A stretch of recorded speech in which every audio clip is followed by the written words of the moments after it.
Wait lang. Magandang gabi. Sa gabi nito ay pag-uusapan natin ang sulong ng wikang Pilipino. Ang wika ay palatandaan ng identidad ng isang bayan.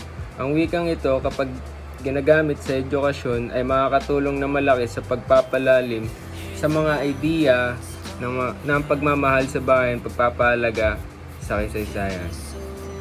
Ang memo na ito ng CHED ay bunga ng ating kolonyal na edukasyon. Laging iginigiit sa atin na kailangang i-adjust ng mga Pilipino ang kanilang edukasyon sa umiiral na pamantayan ng kanluran.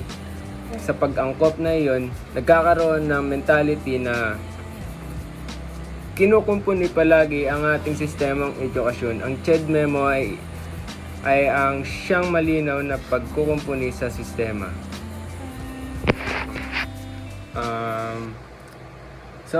Ang ginagawa po nito ay pinapatay nito ang intelektualisasyon at ang tuloy-tuloy na pagsulong at paglaganap ng Pilipino bilang isang akademikong gawain sa ating pamantasan.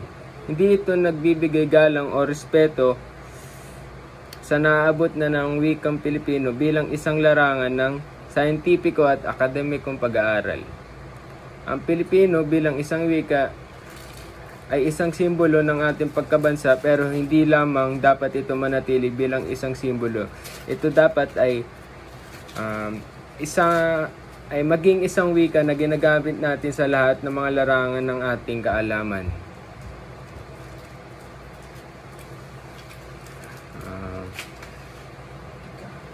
Ang usaping wika ay usapin ng pagsusuri din na sa sistema ng edukasyon o sa kabuuan, sa ideolohiyang kumakalat at lumalaganap sa ating lipunan.